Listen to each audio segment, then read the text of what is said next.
O senador Rogério Marinho descreveu da tribuna os absurdos que têm sido cometidos por Lula e seu governo nas relações internacionais e manifestou sua indignação por ser representado por pessoas que não têm compromisso com a civilização nem com a democracia.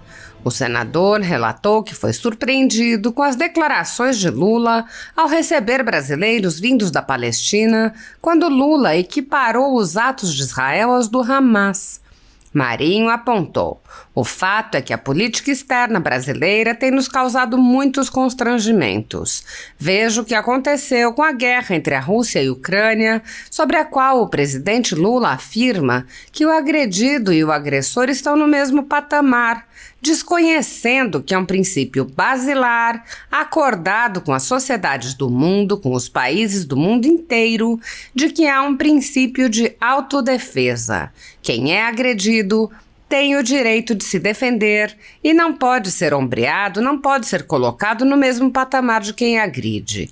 Então, esse entendimento raso da geopolítica internacional deprime aqueles que ouvem e torna o Brasil parceiro de países que não têm tradição do ponto de vista democrático. Rogério Marinho lembrou que durante a campanha eleitoral, os brasileiros que tentaram alertar sobre as ligações de Lula com ditaduras e ditadores foram silenciados. Ele disse: nós tivemos uma eleição para presidente da República recentemente muito polarizada e naquela oportunidade, por diversas vezes, a associação que foi feita do Partido dos Trabalhadores com as ditaduras aqui da América Latina e da África foram combatidas, vejam os senhores, com a alcunha de fake news, colocando que não eram verdadeiras as relações de amizade históricas que existiam do presidente Lula com o regime cubano, com o regime venezuelano, com o regime da Nicarágua, ditaduras que oprimem as suas respectivas populações, que sufocam a discricionariedade, a liberdade de expressão, que impedem a livre manifestação do pensamento, que impedem as livres eleições. O senador exemplificou com os atos ditatoriais de Maduro na Venezuela e mostrou como Lula reage ao autoritarismo do companheiro.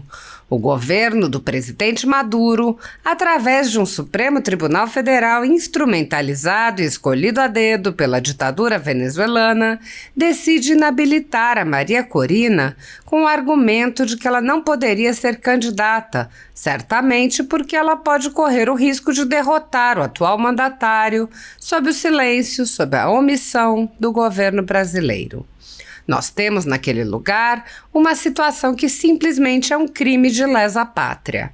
A Venezuela já nos deve mais de 6 bilhões e o governo acena com a possibilidade de liberar mais recursos para a Venezuela, como se nós fôssemos uma cornucópia e o bolso da população brasileira estivesse à disposição das ideologias que têm afinidade política com o governo de ocasião.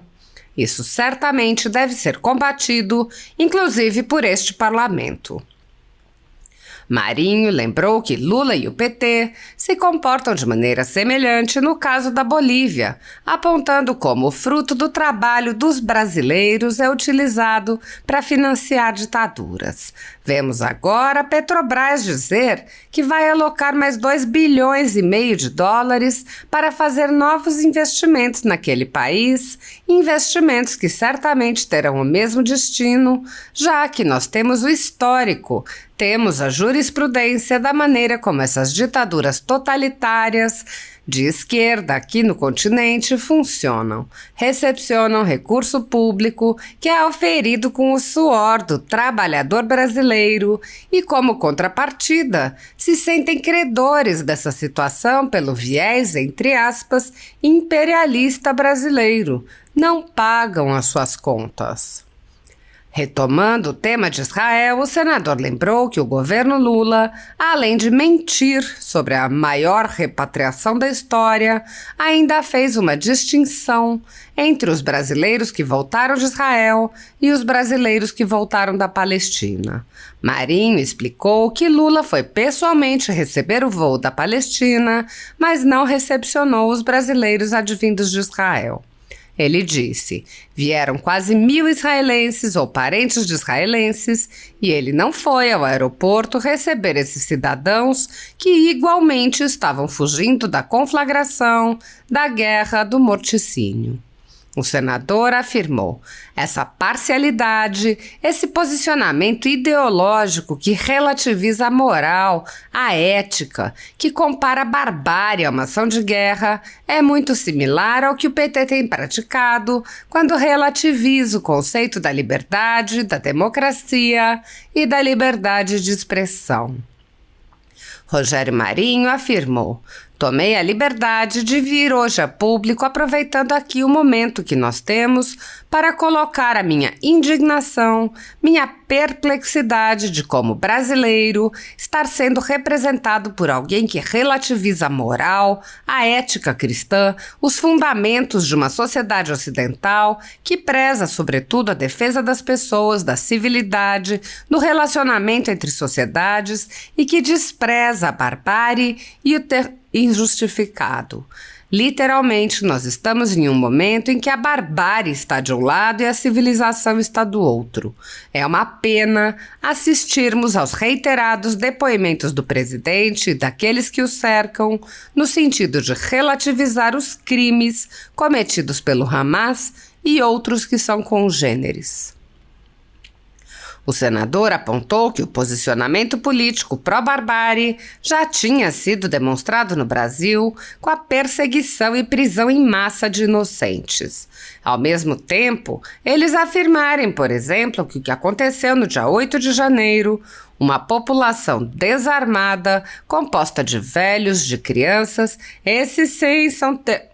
Não quem espanca, quem barbariza, crianças, mulheres, pessoas dentro das suas casas. Esses não são. Marinho concluiu: essa dificuldade de conceitos que o presidente Lula demonstra é muito característica de quem leva muito mais em consideração o viés ideológico do que a civilização e a coerência das suas afirmações como chefe do executivo. Há mais de 10 anos, a Folha Política atua noticiando fatos, discursos, argumentos e denúncias que são obliteradas pela velha imprensa. Nosso veículo de imprensa dá voz às vozes conservadoras, ao anticomunismo, à defesa dos direitos fundamentais e da liberdade de expressão e de imprensa, além de trazer ao público os vídeos dos pronunciamentos de autoridades, para que o público possa formar sua própria opinião sobre o que foi dito e não precise depender de relatos de terceiros. Quem controla a informação, controla em última instância a realidade. Grupos monopolísticos e cartéis que se associam com o intuito de barrar informações contrárias ou inconvenientes atuam em conluio com a finalidade de aniquilar qualquer mídia independente, eliminando o contraditório e a possibilidade de um debate público amplo, honesto, abrangendo todos os feixes e singularidades dos mais diversos espectros políticos. Controlando as informações, o cartel midiático brasileiro tenta excluir do debate e, em última instância, da vida pública, os conservadores e os veículos que dão voz a essas pessoas. A renda da Folha Política está sendo confiscada a mando do ministro Luiz Felipe Salomão, ex-corregedor do TSE, com respaldo e apoio de Luiz Roberto Barroso, Alexandre de Moraes e Edson Fachin. A decisão confisca de forma indiscriminada todas as receitas advindas do YouTube, indicando claramente que a intenção não é a de excluir conteúdos específicos, mas sim de calar o canal e eliminar o jornal. Há mais de 28 meses, toda a nossa renda é retida sem qualquer justificativa jurídica. Se você apoia o trabalho da Folha Política e pode ajudar a evitar que o jornal seja fechado, doe qualquer valor à empresa Raposo Fernandes por meio do Pix, cujo QR Code está visível na tela, ou por meio do código ajude@folhapolitica.org. Caso não utilize Pix, há a opção de transferência bancária para a conta da empresa Raposo Fernandes, disponível na descrição deste vídeo e no comentário fixado no topo. Há mais de 10 anos, a Folha Política vem mostrando a realidade da política brasileira e quebrando barreiras do monopólio da informação. Com a sua ajuda, poderá se manter firme e continuar a exercer o seu trabalho. Pix ajude@folhapolitica.org. Assista! Agradeço a oportunidade de falarmos um pouco nessa tarde, em que o Brasil se prepara para mais um feriado. Feriados que, segundo o presidente Lula, impactam muito fortemente na questão do crescimento do PIB. Eu particularmente acho que outras coisas mais relevantes e mais importantes fazem com que o PIB tenha variação para cima ou para baixo. Como, por exemplo, o fato de que o governo descumpre as suas convicções antes da sua implementação. Por ocasião da votação do arcabouço fiscal, eu afirmei na Comissão de Assuntos Econômicos e disse naquela oportunidade que gostaria de estar equivocado, que o governo estava apresentando um projeto que não cumpriria no primeiro ano. Eu estava errado, eminente senador. Não cumpriu antes do primeiro ano. Ele jogou o arcabouço por terra. Nas afirmações são feitas pelos principais líderes do Partido dos Trabalhadores e pelo próprio presidente da República, mostrando um enorme descompromisso com a responsabilidade fiscal e o viés populista desse governo, que se incomoda pouco com as finanças públicas e muito com as narrativas e com a falta de eficácia administrativa. Nós estamos praticando ações e repetindo métodos, aliás, muitas vezes com os mesmos personagens, que levaram o Brasil em 2015 à maior recessão da sua história desde 1948. Isso é um fato comprovado pela queda extraordinária do produto interno bruto naquela época, pelo fechamento de centenas de milhares de empresas, e de milhões de empregos que foram suprimidos em função das políticas públicas mal implementadas, pela malversação do recurso público e pelo viés populista que estava implementado naquela época e que volta agora, infelizmente, com toda a força. Mas eu quero tratar hoje de um outro assunto. Pedir licença a Vossas Excelências, porque ontem fui impactado, estava na minha residência, com a declaração do eminente presidente de que os ataques que estão sendo perpetrados por Israel contra a faixa de Gaza, eles guardam a mesma relevância, são iguais, com os que foram perpetrados pelo do Hamas no dia 7 de outubro. A minha perplexidade não foi a afirmação que o presidente faz. Aliás, nós sabemos que essa relação com grupos é histórica dentro do PT. Mas pelo fato de ele, investido da condição de chefe do Estado, de presidente da República, dizer o que disse como se representasse o sentimento do Brasil. E o fato é que a política externa brasileira tem nos causado muito constrangimentos. Veja o que aconteceu com a guerra entre a Rússia e a Ucrânia, onde o presidente Lula afirma que o agredido e o agressor estão no mesmo patamar, desconhecendo que é um princípio basilar acordado com as sociedades do mundo, com os países do mundo inteiro, de que há um princípio da autodefesa. Quem é agredido tem um direito de se defender e não pode ser ombreado, não pode ser colocado no mesmo patamar de quem agride. Então, esse entendimento raso da geopolítica internacional deprime aqueles que ouvem e torna o Brasil parceiro de países que não têm tradição do ponto de vista democrático. Nos ombreia, por exemplo, com o Irã, nos ombreia, por exemplo, com o Iraque, nos ombreia, por exemplo, com a Síria, que tem um entendimento parecido com o que foi formulado pelo presidente Lula naquela oportunidade. Nós tivemos uma eleição para presidente da República recentemente muito polarizada.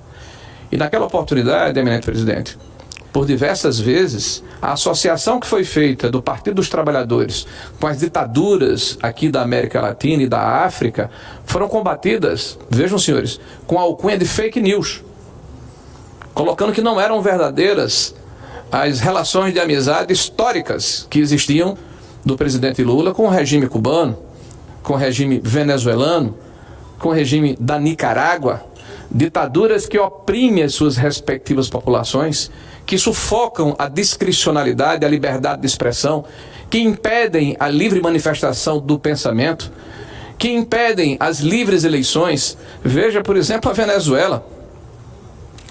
Recentemente, lá o sistema eleitoral prevê que haja primárias para a escolha de um candidato da oposição e da situação. As primárias aconteceram no Senador.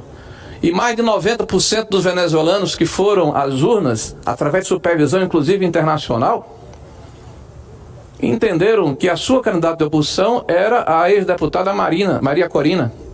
E, pasmem, o governo do presidente Maduro, através de um Supremo Tribunal Federal instrumentalizado e escolhido a dedo pela ditadura venezuelana, decide inabilitar a Maria Corina com o argumento de que ela não poderia ser candidata, certamente porque ela pode correr o risco de derrotar o atual mandatário, sobre o silêncio, sobre a omissão do governo brasileiro. Nós temos naquele lugar uma situação que simplesmente é um crime de lesa pátria. A Venezuela já nos deve mais de 6 bilhões de reais. E o governo acena com a possibilidade de liberar mais recursos para a Venezuela, como se nós fôssemos uma cornucópia, né? E o bolso da população brasileira estivesse à disposição das ideologias que têm afinidade política com o governo de ocasião. Isso certamente deve ser combatido, inclusive, por esse parlamento. Recentemente, não muito tempo atrás, no primeiro governo ainda do atual presidente, o Evo Morales era presidente da República. E os senhores estão lembrados que houve uma desapropriação à força das refinarias da Petrobras na Bolívia. Elas foram expropriadas pelo governo boliviano e nós não fomos ressarcidos por essa situação. E, aliás, as declarações dadas pelo presidente Lula foi que o camarada Evo Morales estava fazendo corretamente em função do imperialismo brasileiro, né, na América Latina. Pois muito bem, vemos agora a Petrobras dizer que vai alocar mais 2 bilhões e 500 milhões de dólares para fazer novos investimentos naquele país. Investimentos que certamente terão o mesmo destino, eminente presidente. Já que nós temos um histórico, né, temos uma jurisprudência da maneira como essas ditaduras totalitárias de esquerda aqui no continente funcionam. Recepcionam recurso público que é auferido com o suor do trabalhador brasileiro e, como contrapartida, se sentem credores dessa situação pelo viés, entre aspas, imperialista brasileiro, não pagam as suas contas. Mas o mais grave nessa questão de Israel é que o presidente Lula, por exemplo, e eu quero que os senhores reflitam a respeito dessa situação, fez um processo de repatriação que nós elogiamos, apesar de haver fundamentalmente uma inverdade, que foi o maior processo de repatriação da história do Brasil. Ora, no Covid, mais de 35 mil brasileiros foram repatriados de vários países do mundo, de dezenas de países do mundo, e a FAB, o governo federal, bancou essa repatriação. Agora, pouco mais de 1.000. Então, 35 mil, 36 mil para 1.000 me parece que é uma distância superlativa, mas o nosso presidente Lula parece ter dificuldade com a matemática, né? Já visto que ele disse que quer fazer um curso de economia. Pois muito bem, ele fala e fez, foi recepcionar os palestinos que vieram de Gaza. Ótimo, meritório, importante. Eu acho que nós temos que acolher todos os brasileiros e todos os descendentes de brasileiros que estão em qualquer lugar do mundo sujeitos a intempéries, a guerra, o que quer que seja. Mas vieram quase 1.000 israelenses ou parentes de israelenses e ele não foi ao aeroporto receber esses cidadãos que igualmente estavam fugindo da conflagração, da guerra, do morticínio. Então, essa parcialidade, esse posicionamento ideológico que relativiza a moral, a ética, que compara a barbárie, né, de crianças, de mulheres, a morte de civis de maneira indiscriminada, a uma ação de guerra, é muito similar ao que o PT tem praticado, onde ele relativiza o conceito da liberdade, da democracia, da liberdade de expressão. Por isso, eminente presidente, tomei a liberdade de hoje, vir a público, aproveitando aqui o momento que nós temos, para colocar a minha indignação, a minha perplexidade, de que como brasileiro está sendo representado por alguém que relativiza a moral, a ética cristã, os fundamentos de uma sociedade ocidental que preza, sobretudo, a defesa das pessoas, da civilidade, do relacionamento entre as sociedades e que despreza a barbárie e o terrorismo injustificado. Literalmente, nós estamos no momento, senhor presidente, em que a barbárie está de um lado, a civilização está do outro. É uma pena assistirmos os reiterados depoimentos do presidente, daqueles que o cercam, no sentido de relativizar os crimes cometidos pelos terroristas do Hamas e outros que são congêneres, e ao mesmo tempo eles afirmarem, por exemplo, que o que aconteceu no dia 8 de janeiro, uma população desarmada, composta de velhos, de crianças, esses sim são terroristas, não quem espanca, quem barbariza, quem dá casa às crianças, quem estupra as mulheres, quem ensina pessoas dentro das suas casas, esses não são. Essa dificuldade de conceitos que o presidente Lula demonstra é muito característico de quem leva muito mais em consideração o viés ideológico do que a civilização e a coerência das suas afirmações como chefe do executivo. Muito obrigado, senhor presidente.